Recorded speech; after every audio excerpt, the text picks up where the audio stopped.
전 세계에 1억 명이 넘는 실직자가 발생할 수도 있습니다. 안녕하세요, 버식입니다. 제 채널의 구독자이신 분들은 제가 지금 호주에서 우버를 하고 있는 걸 아실 거예요. 공유 경제 플랫폼 중에 가장 성공적으로 자리를 잡았다고 알려져 있는 우버. 현재 이 우버의 시가총액이 미국 자동차 1위 기업인 GM과 거의 비슷하다는 사실은 세계 경제에 관심이 많은 분들은 거의 대부분 아는 사실이에요. 우버가 생겨나면서 전 세계 사람들은 공유 경제라는 게 자신들의 생활에 얼마나 큰 편리함을 주는지 알게 됐죠. 휴대폰으로 행선지만 입력하면 집 근처에 가장 가까운 우버 드라이버가 매칭이 되고 택시보다 빠르고 저렴한 가격으로 이용할 수 있고, 그리고 휴대폰 GPS를 이용해서 이 차가 가고 있는 동선을 확인할 수 있기 때문에 바가지 요금에 대한 걱정을 할 필요가 없어요. 거기다가 안전하기까지 하죠. 우버 어플리케이션 내에 있는 이머전시 버튼만 누르면 여러분의 위치를 경찰에 알려주는 그런 시스템까지 내장되어 있어요. 자, 우버는 우버 드라이버들에게도 정말 좋은 영향을 줬어요. 물론 지금은 좀 아니지만 어쨌든 사무실 임대료나 아니면 인건비 걱정 없이 누구든지 자동차와 면허증만 있으면 개인 창업, 그러니까 개인 택시를 할 수 있는 그런 시스템이죠. 거기다가 자기가 원하는 시간대에만 골라서 일을 할 수 있고, 직접 손님들과 돈을 주고받는 그런 방식이 아니기 때문에 돈을 떼이거나 사기를 당할 그럴 걱정도 없습니다. 이렇게 라이더와 드라이버 양쪽의 니즈가 일치를 했기 때문에 우버가 정말 폭발적으로 성장을 하게 된 거예요. 하지만 모든 시장 구조가 그렇듯이 신기술이나 사업이 등장하면 그 전에 있던 기술이나 사업은 도태되기 마련입니다.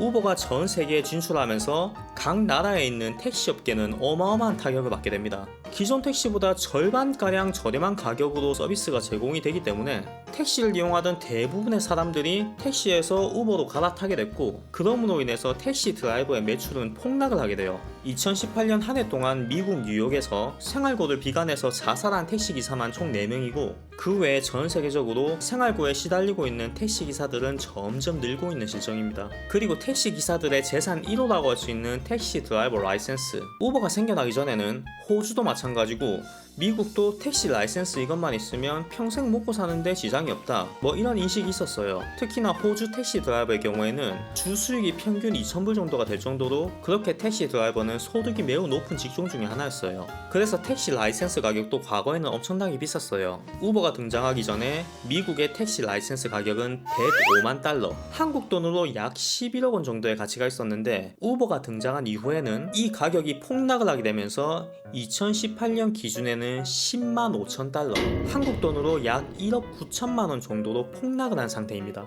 호주 역시 각 도시마다 택시 플레이트의 가격 차이는 좀 있지만, 시드니 기준으로 우버가 등장하기 전에 택시 플레이트 가격은 약 40만 불이었는데 우버가 등장한 이후에 플레이트의 가격은 약 10만 달러 안팎으로 현재 80% 정도 가격이 떨어진 상태예요. 이러한 현상은 우버가 서비스되고 있는 전 세계 700개 도시에 공통적으로 발생하고 있는 그런 현상입니다.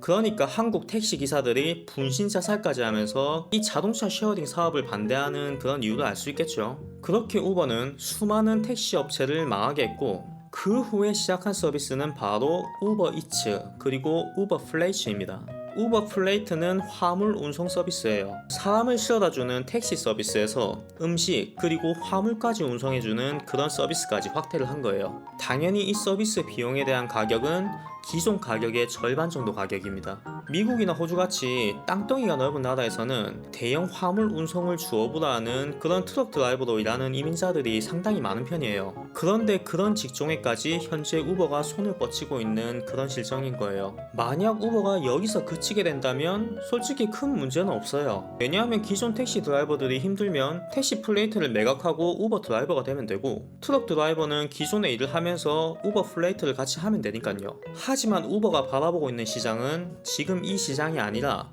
바로 자율주행 서비스에 있다는 겁니다. 그러니까 우버 어플리케이션으로 우버 택시나 우버 트럭을 부르면 드라이버가 없이 AI가 운전하는 차를 서비스해주는, 그게 바로 우버가 최종적으로 원하는 그런 서비스인 거예요. 아주 오래전부터 구글 웨이모나 그리고 테슬라 등 여러 기업에서 이 자율주행 기술을 상용화하려고 노력하고 있고, 거기다가 현재 테슬라에서 출시되는 차량에는 현재도 자율주행 기술, 오토파일럿 기능이 내장이 돼 있죠. 그리고 하루에 수백 수천 킬로를 달려야 되는 자율주행 트럭 기술도 현재 95% 정도 개발이 완료되어 있고, 현재 이 서비스는 마무리 단계에 있다고 합니다.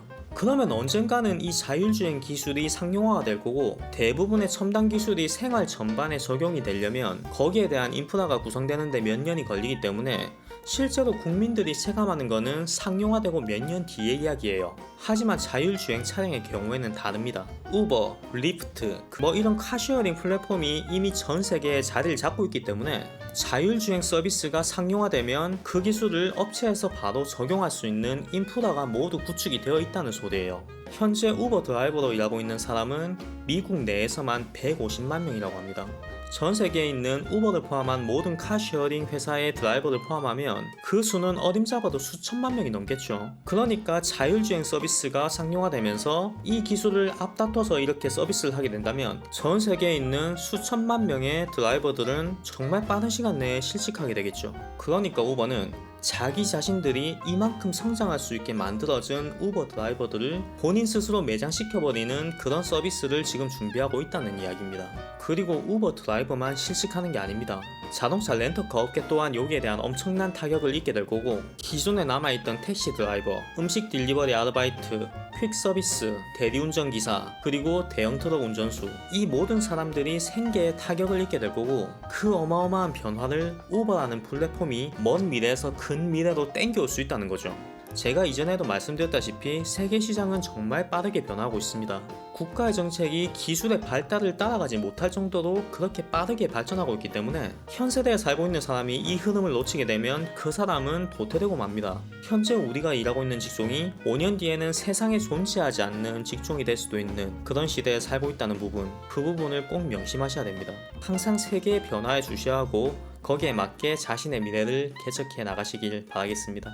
그러면 저는 이제 언제 매장될지 모르는 우버 드라이버를 하러 가야겠네요. 감사합니다.